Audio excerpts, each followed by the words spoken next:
So far we've talked about adjusting colors for all three channels. Let's apply a new color tool and work on individual channels. I've gone back to this shot of the actress, which is very dark and very yellow-green. This time I'm going to use a new tool. With the loader selected, I'll go to Tools, Color, Color Curves. Press the 2 key so we can see the output of that. You'll notice that the Color Curves tool is similar to the Curves tool inside After Effects. It works much in the same way. In terms of channels, you'll see that there are checkboxes up here, red, green, blue, and alpha. By default, it works on all of those channels simultaneously. So let's start with all the channels, and then we'll move on to individual channels. Now, when the curve is running at a diagonal like this, there's no change.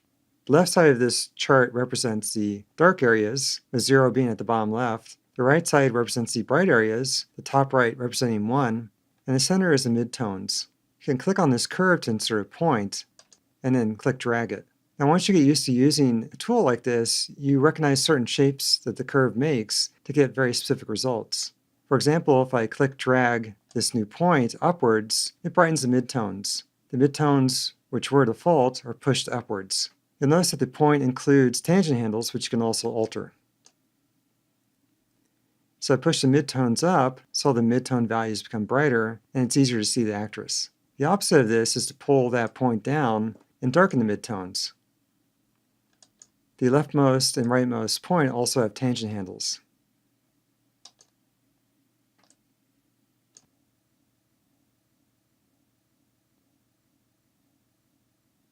To make a shape like this, with the second point, which is what I like to call an S-curve, the image is darkened or pulled down towards 0, more of the image is pulled up towards white or 1, and there's a smaller range of midtone values. Therefore, there's more contrast, you can more easily see the highlights, and there's more that's towards 0 black. You can also do the opposite of that, the shape like this, where there's fewer darks, fewer brights, and more midtones with less contrast in the center. So right now I'm working on all the curves simultaneously. In other words, I'm working on red, green, blue, and alpha all at the same time. However, you can simply work on one channel. You can turn off the other channels. And when I pull the curve, it frees up just the curve for red. And the curves are color-coded. Red for red, green for green, blue for blue. There's also alpha too, and that's just shown as white. Let's back up though and apply a fresh color curves and work on just one channel at a time. I'll delete this old one, retrieve it one more time. Now before I do anything, I'm going to turn off all the channels except for red. And that way green, blue, and alpha will maintain their original values. Now I can alter red. Let me make sure I'm looking at the output of that. So now I've just increased the midtone intensity of red without affecting anything else. So this would be equivalent to a tint. Opposite of that is I could really reduce just the red.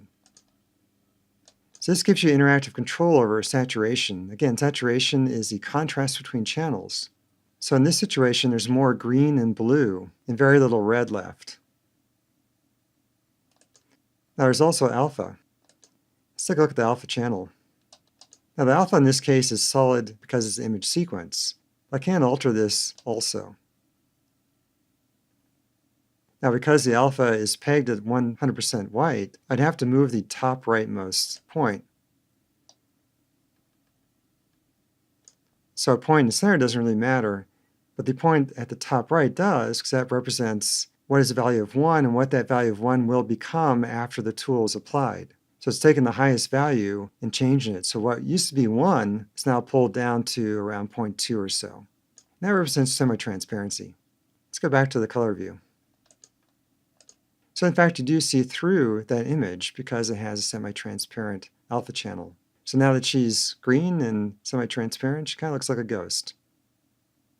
So there you can see that you can alter individual channels by using a color tool like Color Curves to get a more unique result. The Color Curves tool is not the only tool that has that option. If you go to other color tools such as brightness and contrast, you'll also see the option to work on red, green, blue, and alpha.